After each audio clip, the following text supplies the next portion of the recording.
Welcome to Get Paid for Your Pad, the definitive show on Airbnb hosting, featuring the best advice on how to maximize profits from your Airbnb listing, as well as real-life experiences from Airbnb hosts all over the world. Welcome. We are your hosts, Josefa Kapadia and Jasper Rivers. Get paid for your pad. Get paid for your pad. Get paid for your pad. Get paid for your pad. Get paid for your pad. Get paid for your pad. Hey, what's up, everybody? Welcome back to another episode of Get Paid for Your Pad. Me and Jasper back again. Jasper still in Brazil, me still in LA. Jasper, what's going on? It's going right. It's going pretty well here, man. Nice weather. Can't complain. Of course, it's summertime in Brazil. How do you say "nice to meet you" in Portuguese? Muito prazer conhecer você. Nice. How do you say "can I have your phone number, please" in Portuguese? I didn't think I should tell you that. Yeah, probably a good idea. All right. It really caused too much trouble. Yeah, that's fair enough. That's a valid point. All right, so today we have a special guest all the way from Sydney, Australia. His name is Pol McCann. Paul is another Superhost that we had the pleasure of meeting at the Airbnb Open just a few weeks ago, which again was just a phenomenal gathering of hosts from all over the world where people could share tips and stories and all that good stuff to improve the overall hosting experience on both sides, host and guest experience. So it's really great. We met Paul. We asked him to be on the show. He obliged. So without further ado, Paul, welcome to the show. Thanks for having me on. Awesome. So before we jump into all the Airbnb goodies, why don't you tell us a little bit about yourself? Who is Pol McCann? Okay, I work for a counselling and psychotherapy college in Australia. I'm originally from New Zealand, but I've lived in Australia for most of my adult life. It's a really lovely lifestyle here. It's a great place to live. It's safe, it's clean, people are good. Yeah, that's life in Sydney. Awesome. You were born in New Zealand, did you say? Yes, yeah, in the south of New Zealand, where it's very cold, whereas Sydney is beautifully hot. So I'm much better with a warm temperature. Okay, and you were on the Superhost panel at the Airbnb Open. Is that correct? That was amazing. There were 5 of us from different countries, and we were interviewed by Brian Jung, who is the head of the Superhost panel, and it was just phenomenal, talking to about 1,500, 2,000 people. Absolutely great excitement in the room, really wonderful feedback from a lot of people who I spoke to afterwards. So it was one of the highlights of the year, that's for sure. Yeah, I was watching it actually. It was pretty interesting chat. What was your experience at the Airbnb Open other than being on the Superhost panel? I had fairly high expectations because I've been to events that they put on in Sydney here. I know a lot of the Sydney staff, and I've met some of the international staff. So I knew they'd do a really good production. But I think everyone who was there was kind of blown out of the water at just how well designed the whole thing was from an aesthetics point of view, from a logistical point of view of getting things to work on time. Mm-hmm. It was really lovely to be asked to share some of my experiences as a host with other people, some of whom are novice hosts, others who've been doing it for a while. So yeah, it was just a wonderful experience. It had a really lovely energy.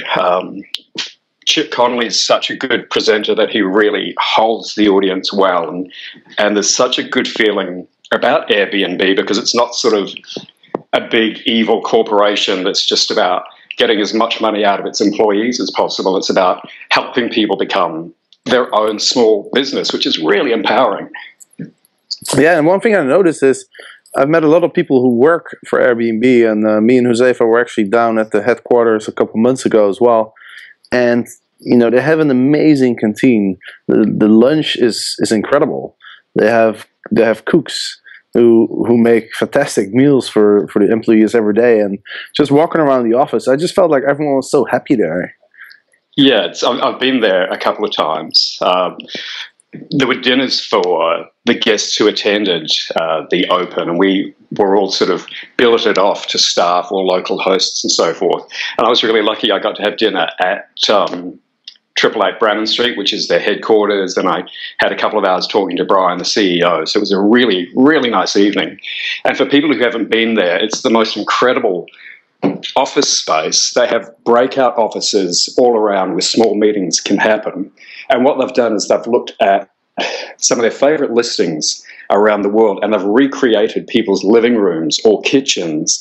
So you're going into an office with 3 people or 10 people, and you're sitting in what is actually the living room of an apartment in Sweden, or the library of an apartment in London, and they've recreated it down to they have the same books on the wall, they have the same rug on the floor. They found out where you bought that sofa and they bought it. So the attention to detail was just spectacular, and it made all of these, what would normally just be boring breakout offices, really fascinating personal spaces.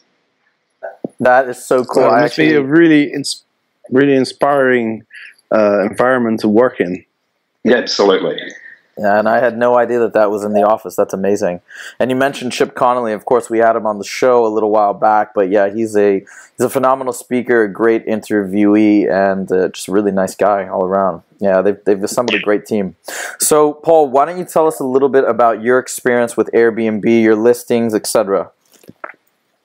Okay, I started doing it about 2.5 years ago, and my boyfriend and I were going on holiday to New York, and friends had traveled and said, hey, this is a great website. Why don't you see what you can do, what you can find? And if you've stayed in a hotel on Manhattan, you know, you don't get much and you pay a lot of money. And for less than half of what we were looking at paying for a hotel, we found this beautiful little studio apartment in Alphabet City, which is where we wanted to stay. My niece lives there.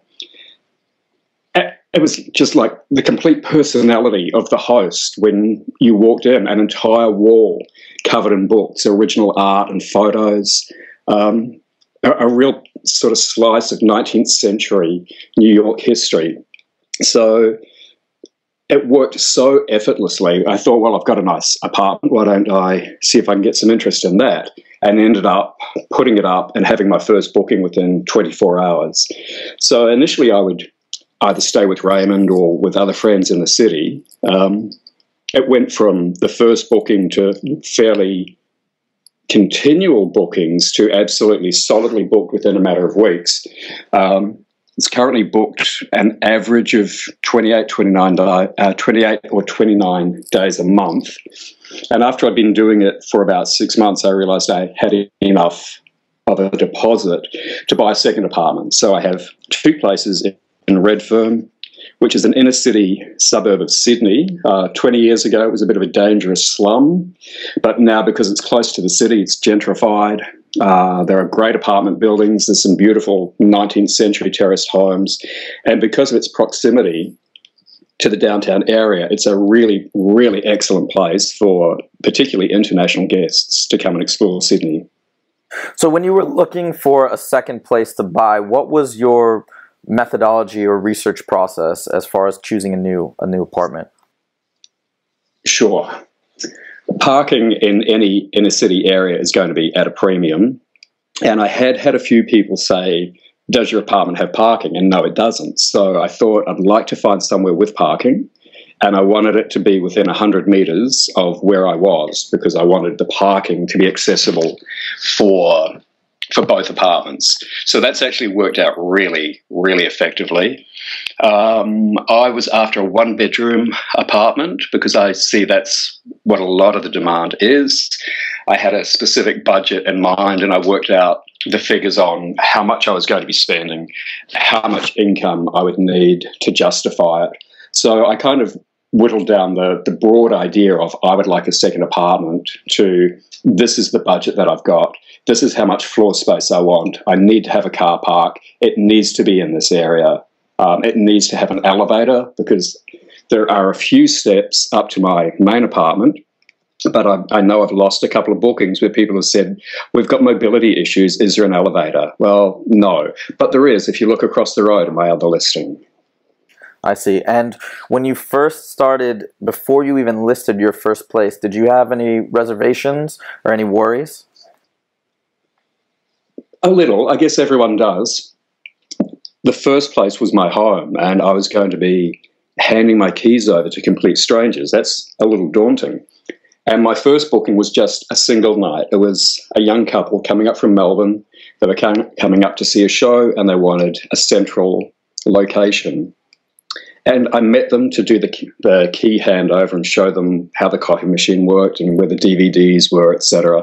And they were just a lovely, reassuring couple. And at that point, I thought, this is okay. I trust having strangers in my home. But for me, the key shift in my thinking about having strangers in was the next day when I turned up after they had checked out. The dishes were washed, and on the dish rack, the bed was made. Now, obviously, I'm going to go in and change the linen and stuff like that. But when people leave a hotel or a motel, the bed's in a tangle, the towels are on the bathroom floor, there'll be used glasses or teacups somewhere in the room. But these people had left it as if they'd been staying with friends or if this was their own home. And when I realized people will treat this experience more like staying with friends rather than it being a purely commercial transaction. At that point, I lost any inhibition about opening my home to strangers. Yeah, I can totally relate to that. And in fact, sometimes I tell my guests, especially if they check out early, I tell them, like, listen, don't worry about cleaning up too much, because I have a very good cleaning lady, and this is included in your price. So you don't have to get up extra early to to tidy the house and to clean up all the dishes, etc. But I've seen the same thing. Sometimes I come back to my place, and I can't even tell the difference between. Has anyone stayed there overnight? You wonder. Yeah, exactly. Yeah. Like it just looks exactly the same. The beds are made and the dishes are put away and everything. So I can totally relate to what you're saying, and I understand, because I've stayed at Airbnb places as well, and I've stayed at hotels. When you're staying in a hotel, you don't feel like it's somebody's space, right? Yeah. You think, oh, I'm staying with a company, and there's a professional cleaning service that's going to come in, and I'm paying for that. So why would I clean up? But when you're staying in somebody's house, it's much more personal, and I think that's also the reason why people choose to stay in Airbnbs in the first place. There are people who will never want to do the Airbnb experience because they will want to just get up and leave in the morning, and they'll want to be able to dial for room service. And that's not the way I like to travel. And I think that's why we're not a huge threat to the hotel industry, because we're creating a new style of traveller. Mm-hmm. There are people who won't want to stay in someone's home. They will want something more clinical that a hotel can offer. Yeah, absolutely. And I think you're totally right. I think there might be some of an overlap. There might be some people who used to stay in hotels who are now staying in Airbnbs. But I agree with you. I think there's even people who travel a lot more now because they only want to stay in Airbnbs, right? Well, it's also made travel hugely more affordable. Mm-hmm. When Raymond and I were going to Manhattan, our initial budget was 3 nights because it's an expensive place. And if you're spending $250 or $300 for an entry-level hotel in Times Square, that was our accommodation budget. And yet we found this spectacular little studio, and it was, $125 a night. And in the end, we stayed in Manhattan for 12 days because we could afford to stay longer because our budget wasn't completely blown on a hotel chain. And that's, of course, 12 days where you're out shopping and where you're out having dinner and you're putting money into the local economy, not just to the big groups. We have a section in the introduction of our book, Get Paid for Your Pad, where we talk precisely about this, where it now changes essentially what's possible with travel, because first of all, you can book an entire apartment to yourself and have a very exclusive experience, but then there's all these other great options of renting out just a bedroom in a particular in a particular apartment, multi-bedroom, and that's still akin to having your own hotel room. So it's still a fair amount of privacy, just maybe the common areas are shared. So there's all sorts of options for various budgets or desires and things like that. So it's really great. So now you were, of course, you were Superhost. Not only that, you were on the Superhost panel. So you have essentially become a go-to for people who want to learn more about being a great host or achieving the same sort of success that you've had. If you had to give people your best few nuggets of advice as far as how to set up a really strong and sustainable business, what would that be? Be contactable. Make sure that when someone is checking in, your phone is on. If anything's going to go wrong with a stay, it's going to be at check-in. So until you know that people are in, make sure your phone is there. If you haven't heard from them and it's after check-in time, send them a text or give them a call and just say, how's it going? Are you in? Is there anything you need from me? So that way they'll get back and say, yes, we're in. Everything's great. By the way, where's the remote for the air conditioning? So, yeah, be absolutely contactable, particularly around getting people in. I personally meet, I would say, 80% of my guests. If they're only in for a day or two, I don't always get to, but I certainly maintain contact. But there's something really valuable about face-to-face time with a guest. Sometimes I will call in on my way between the office and where I live in the suburbs, and you knock on the door, they open the door, you say, hi, I'm your host. Welcome to Sydney. Are you happy with the apartment? Do you need any ideas about tourist things to do in Sydney? Sometimes it's as simple as that. It's a 5-minute conversation on the doorstep. Other times I will say, come in, sit down, have a glass of wine. And you end up spending an hour meeting people from another part of Australia or from the other side of the planet. And it makes it a much richer experience for them.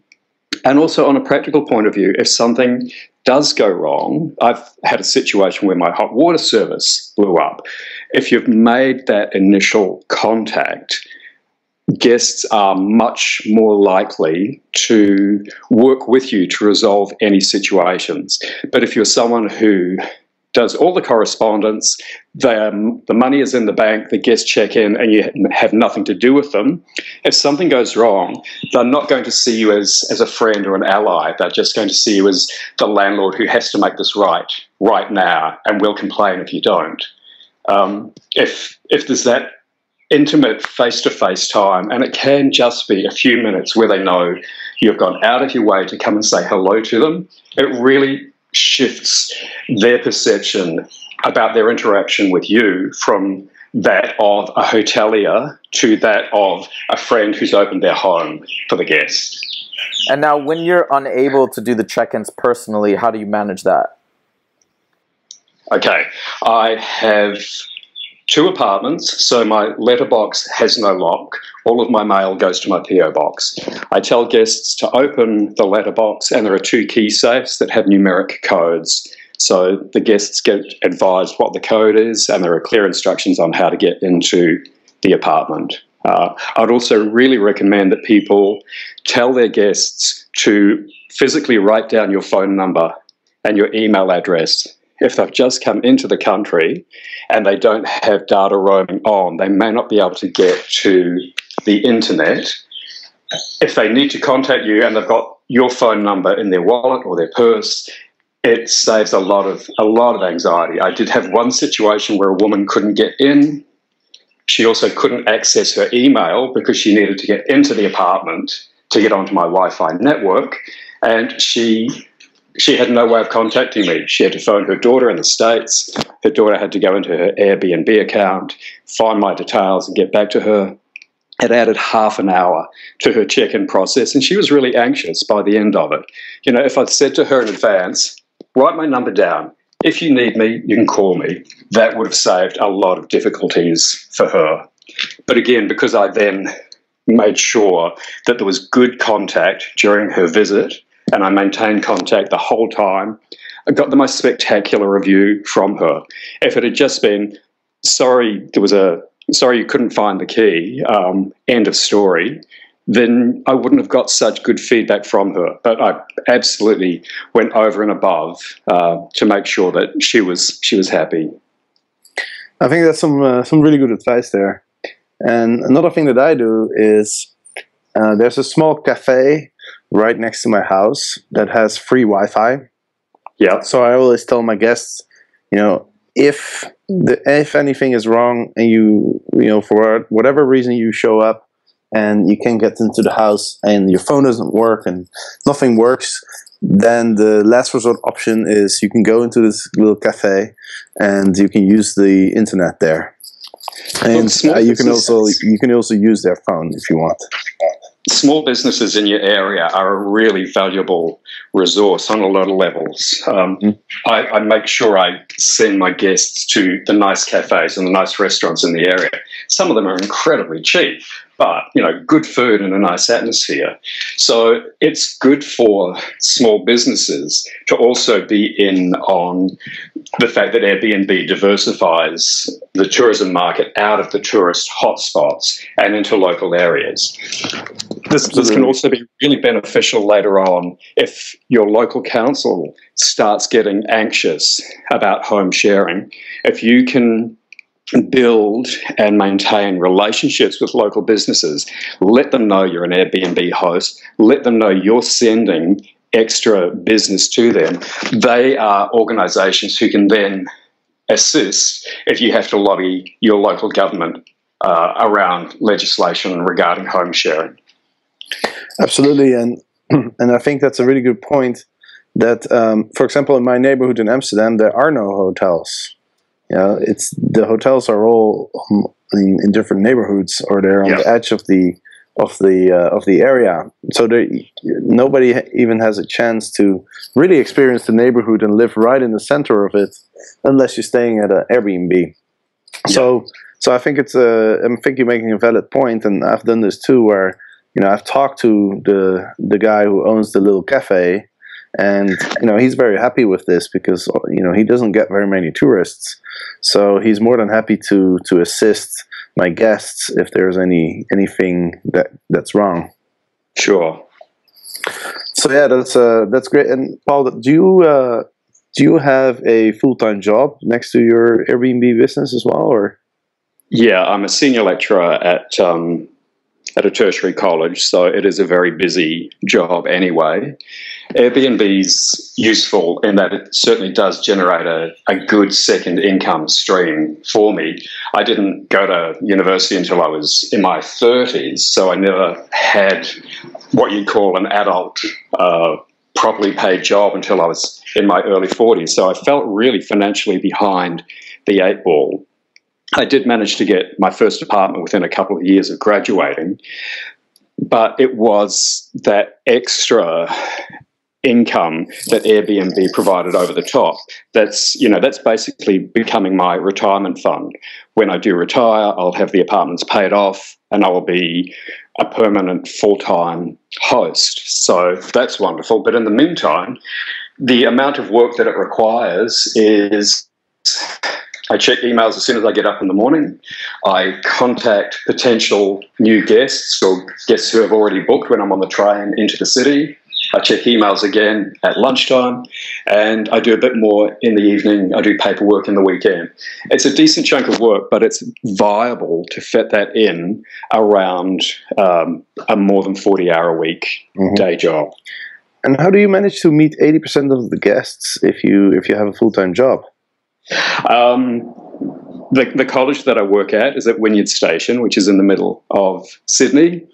My apartment is at Redfern, which is the first station south of the downtown area. And where I live is about 20 kilometres west of that. So I catch the train from Wynyard to Redfern. I walk 5 minutes to the apartment. I say, "Hi, folks, welcome." Sometimes I sit down for an hour with them.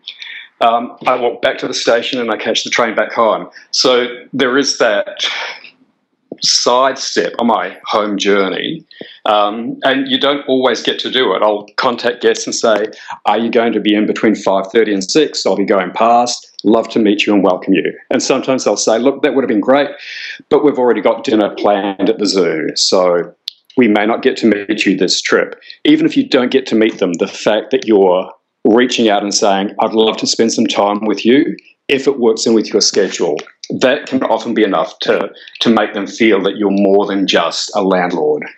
Okay, I see. So sometimes the guests, they will check in, let's say at like 2 or 3 p.m., and then you'll come to see them on your way back home. Yeah. Okay, I got it. Because I was just thinking, how are you going to do that? You just walk away from work to welcome them, but the guests, they have access to the house through the key box, so that makes sense. Yeah. That's an interesting. I never thought of that actually. That's an interesting way of doing it, because even though you don't have the flexibility to check in your guests at any time of the day, you still this way you still manage to meet most of them, which is, like you said, I think that's really important. Yeah, and if they're there for more than 2 or 3, if they're more than 3 or 4 days, for instance, there's almost always the opportunity. It's the ones who are only in overnight for a specific event, or maybe only for 2 nights, that can be hard to meet up. So how many groups of guests have you hosted so far? Oh, gosh, I don't know. 250 to 300, somewhere around that. That's a lot. Now, I wanted to ask you, out of all those guests, can you share with us the most funny, remarkable, or whatever comes to mind, just an interesting story? I had a really lovely experience last year. I had a woman who was Thai by birth, who lived in Vietnam with her Chinese-American husband and children, and she wanted to come to Sydney for a holiday. She also had her best friend, who she grew up with in Thailand, who had married a Chinese-American man, and they lived in Texas. And when the first woman found out that I had a second apartment, she said, my friend would like to book it as well. We'd like to have a family reunion. They'd known each other for years. They'd met each other's husbands, but not met each other's children. So it was this family friendship reunion happening. And she was so excited about the trip that she would message me almost obsessively. Sometimes you'd get 2, 3, 4 messages in a day.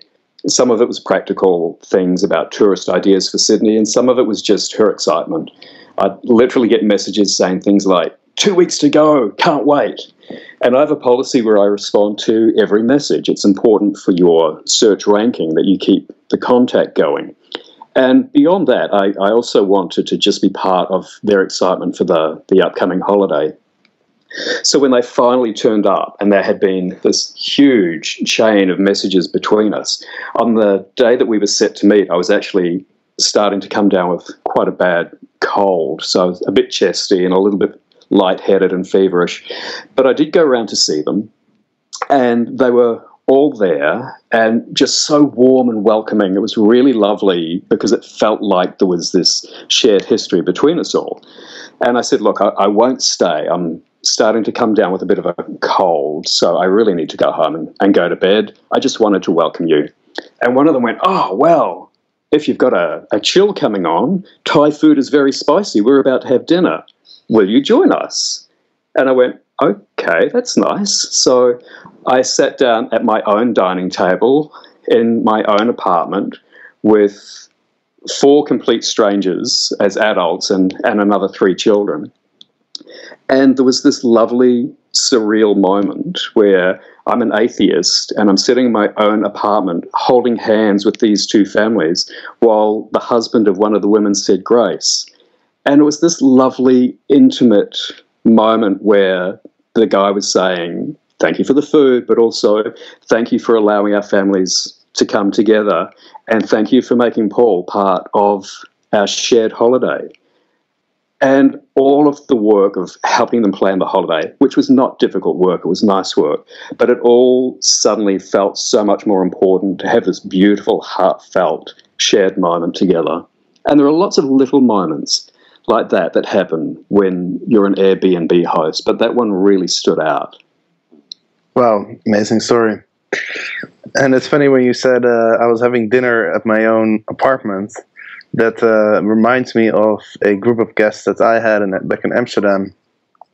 One of the guys in the group, he loved playing this Xbox game, but he didn't want to play by himself, and his friends didn't want to play.